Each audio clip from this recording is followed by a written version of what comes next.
Bienvenidos al canal del sector 17 de Educación Primaria.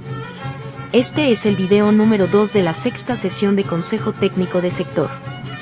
A continuación, los maestros de los equipos de supervisión y de sector analizarán el siguiente video, que servirá para reflexionar acerca de la observación de clase como una oportunidad para apoyar a las y los docentes en el análisis de la práctica pedagógica. El video se titula La dimensión pedagógica de la tarea del director, la observación de clases.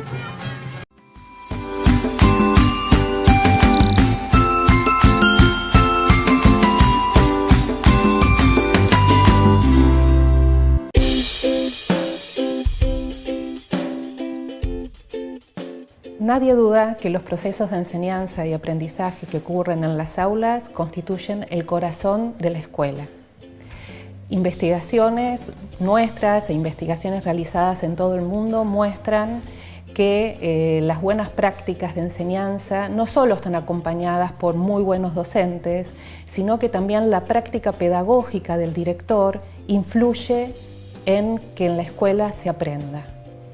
No obstante, es habitual escuchar a mis colegas directores decir que esta es la dimensión pedagógica de su tarea, es la que le presenta el mayor de los desafíos. Las otras dimensiones de su trabajo, cuando se tienen que ocupar de cuestiones institucionales, comunitarias, administrativas, ocupan un tiempo que no siempre dejan espacio para su práctica pedagógica. Esto es hasta paradójico, porque lo central de la escuela es la enseñanza, el director debería ocuparse de lo central de la escuela y muchas veces esto le resulta imposible. ¿Cómo se construye la dimensión pedagógica de la práctica del director? Una puerta de entrada posible es a partir de las observaciones de clase, y estoy hablando tanto de directores de escuelas primarias como también de escuelas secundarias. El director tiene que construir un rol de asesor, de poder asesorar a sus docentes. Y cuando digo asesorar, no me refiero a capacitar, me refiero a acompañar, a sostener las prácticas, a abrir espacios de diálogo, espacios de escucha, espacios para desnaturalizar lo que el profe ya tiene naturalizado. Y este es un espacio a construir entre el director y el docente. Posiblemente un director de una escuela secundaria no pueda hacer esto con todos sus profesores, pero va a tener que elegir un foco por donde empezar a trabajar y construir esta práctica de asesoramiento, que es la que va a generar algún tipo de cambio o algún tipo de mejora en su práctica. Muchas veces, hablando con directores, aparece como un gran temor a entrar al aula, un gran temor a la devolución que deberían hacer a los docentes, sobre todo si no pertenecen al mismo campo disciplinar. Nosotros sostenemos que en realidad un director no solamente puede, sino que parte de su práctica pedagógica consiste en acompañar, en asesorar, e implica un trabajo colaborativo. Un director no debería tener todas las respuestas, no se espera que las tenga, pero sí puede abrir un espacio de interrogación, de pensar junto con un colega profesor para inaugurar otras prácticas en el aula. ¿Qué observa un director cuando observa una clase? Bueno, la observación es una práctica situada, va a tener que ver con muchas cuestiones ligadas a su institución, ligadas al docente que va a observar, a los estudiantes, o sea, no podemos generalizar demasiado. Sin embargo, hay algunas cuestiones ligadas a la observación, como podríamos decir básicas, que podrían estar presentes en todo acto de observación que realiza un director en su escuela. Por ejemplo, en primer lugar, observar qué ocurre con el contenido de la enseñanza. Nosotros sabemos que cada acto pedagógico incluye un docente, alumnos y cierto contenido a enseñar. Respecto de ese contenido, la información que circula en el aula tiene que ser clara. Ese es un requisito. Esto no quiere decir que la clase comience con información clara, porque tal vez comienza con una pregunta y recién al final de la clase se llega a aclarar el enigma. Pero lo que quiere decir es que en algún momento de la clase tiene que quedar claro para los estudiantes qué se estuvo aprendiendo, qué se estuvo enseñando, sobre qué trató la clase. En nuestras investigaciones, muchas veces, cuando termina una clase, les preguntamos a los estudiantes, bueno, ¿y qué aprendiste hoy? ¿O qué te enseñaron? Y no nos pueden responder. O no saben bien de qué fue la clase. Esta cuestión de la información clara, no solamente respecto del contenido, sino también información clara acerca de lo que se le pide al estudiante que haga durante la clase. Parece una cuestión del sentido común, tal vez lo sea, pero no siempre la información clara está presente en una clase y sería una cuestión que el director debería observar. Un segundo elemento sobre el que el director podría preguntarse cuando observa una clase es acerca del sentido que tienen esos contenidos que se están enseñando para los estudiantes. Últimamente escuchamos a menudo hablar a los chicos acerca del sinsentido de lo que me enseñan en la escuela. Me aburro, no me gusta lo que me enseñan, no lo entiendo, no entiendo para qué estoy aprendiendo esto, para qué me lo están enseñando. Es un aspecto ligado a la motivación del estudiante. Aquello que se enseña debería tener alguna ligazón con sus intereses, con la vida de los jóvenes, con cuestiones relacionadas con el afuera de la escuela. No siempre en la escuela ocurre esto, no siempre en las clases hay una referencia a algo que le otorgue sentido a lo que se enseña.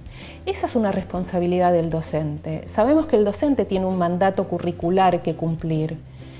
El currículum es ley dentro de la escuela. Hay algo que un docente de una escuela de gestión estatal o de gestión privada tiene que enseñar en determinado momento. Sin embargo, también el docente tiene espacios de libertad para planificar, pensando en sus alumnos, pensando en su grupo, pensando en el contexto. Es ahí donde la pregunta del sentido encuentra un lugar. O sea, creo que un trabajo importante del docente es cuando planifica y cuando enseña, pensar en el sentido de aquellos contenidos que enseña para sus alumnos. Un tercer aspecto que el director podría enfocar cuando observa una clase es qué tipo de interacción ocurre dentro del aula. ¿Cómo se da esa interacción? ¿Interactúa el docente con todos sus estudiantes? ¿Interactúan los estudiantes entre sí?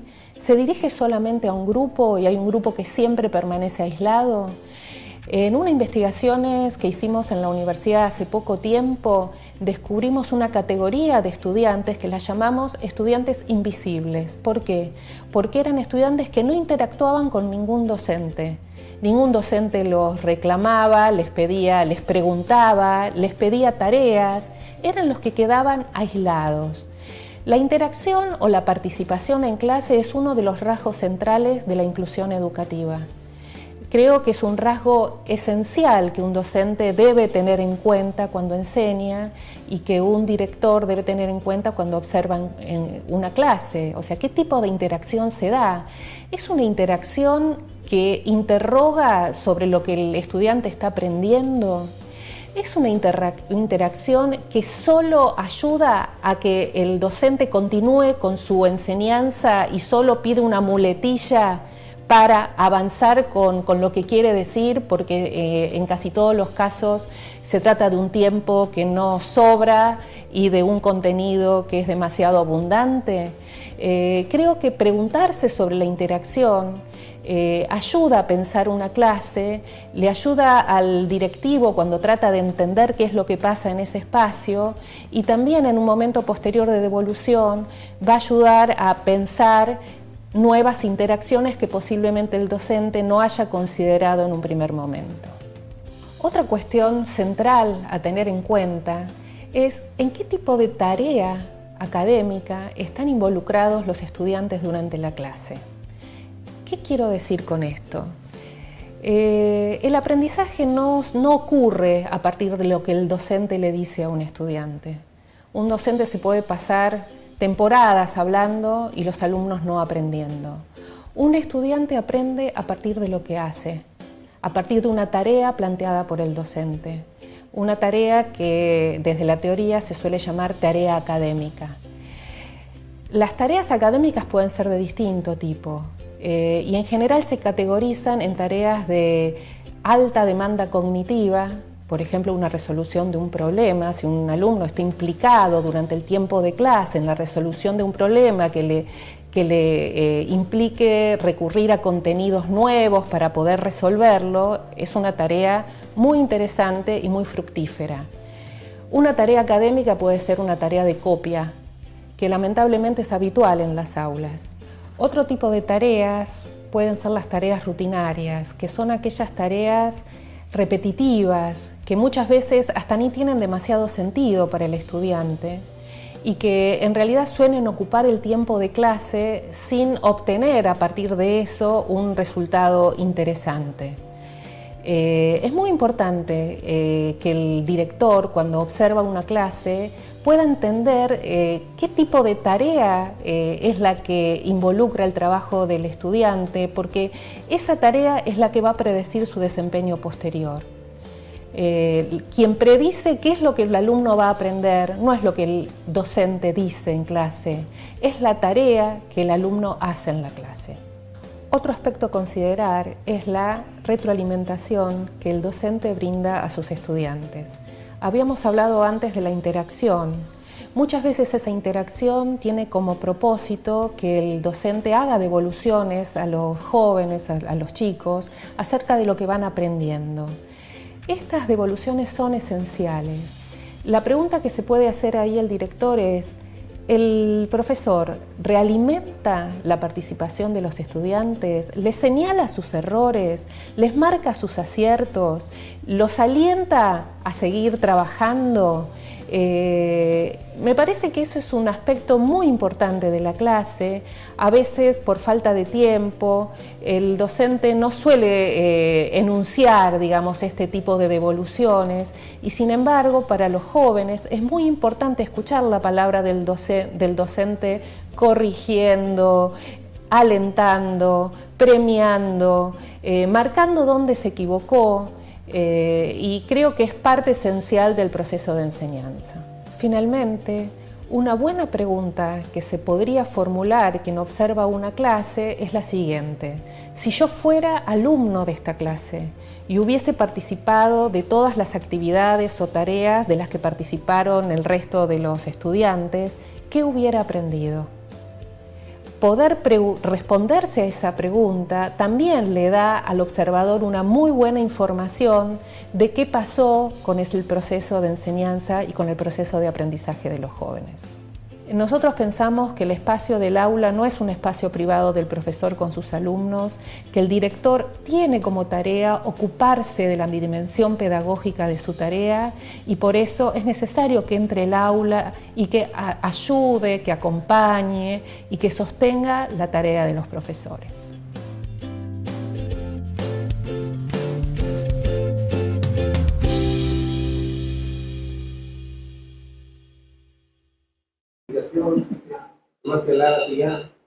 Bueno, parece que el video es muy claro, compañeros.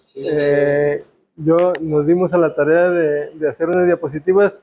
En 5 diapositivas está todo bien sintetizado.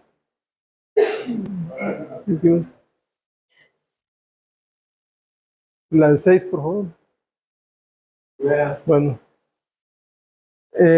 Hablaba la persona esta, Graciela Chesky, de los rasgos que hay que tomar en cuenta a la hora de observar un grupo. Hablaba de lo que es la planeación, el por qué, que el alumno le haya sentido a lo que se enseña, la interacción que se da entre alumnos, no solo entre alumnos, sino el maestro con los alumnos.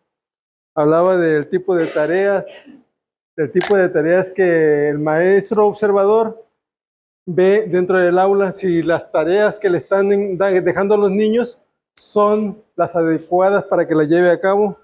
Hablaba también de la retroalimentación, que debe haber una motivación y ponerse en el lugar del alumno.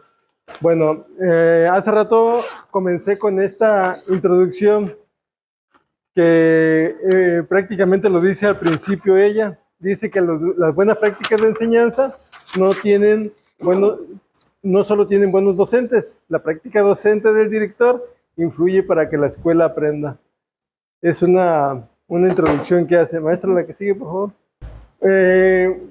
Construcción de la práctica pedagógica del director a través de las observaciones de clase. Hace tres momentos que debe poner atención el director al hacer la observación. Primero, seleccionar un foco. ¿A qué se refiere el foco? El foco se refiere a los contenidos en los que está trabajando el maestro. Es decir, ver, puede ser indisciplina, puede ser los contenidos, puede ser el tipo de trabajo. El chiste es que a mí me esté motivando. Yo, director, sé, cuando paso por el salón de Manuel, que a veces los niños andan corriendo para arriba y para abajo y digo, me voy a dar a la tarea de observar qué tipo de tareas pone para ver por qué los niños están tan indisciplinados. O sea, el observador debe tener un objetivo, debe planear qué es lo que va a ir a observar al aula. Hablaba la maestra Patti Frola, la doctora Patti Frola, ayer en un video que vi, decía que a ella le tocó ir a Finlandia a observar a los maestros. Dice, tú llegas y el maestro hasta se alegra porque vas a verlo. No como aquí en México que se ponen nerviosos. Dice, los niños hasta te preguntan, ¿de dónde vienes? ¿Qué haces allá? O sea, hay toda una interacción. Los niños se motivan y dicen, cuando yo voy al aula, no va un mexicano, no voy yo nada más. Va un japonés, va un español, va un noruego. ¿Por qué? ¿Por qué tantos visitantes? ¿Por qué tantos observadores tiene Finlandia? Porque son la punta de lanza en educación actualmente. Entonces, todo el mundo quiere ir a observar a esos maestros, a esos niños, para ver, para sacar provecho e ir a llevar esos modelos a sus países. Dice, a mí me tocó ir y los niños y los maestros en vez de achicopalarse, ellos hasta se motivaban porque iban a ir a verlos. Nada que ver con el mexicano. Acompañar y asesorar es otro. Yo voy a seleccionar un foco, un problema que puede estar dándose en el aula, pero también debo ir con la disposición de acompañar y asesorar al maestro. Decíamos hace rato, no con la intención de fiscalizar, sino de apoyar, de decirle, detectar las áreas de oportunidad y trabajar juntos en torno a ese problemita que pueda tener. Abrir un espacio para pensar juntos, construir la guía juntos.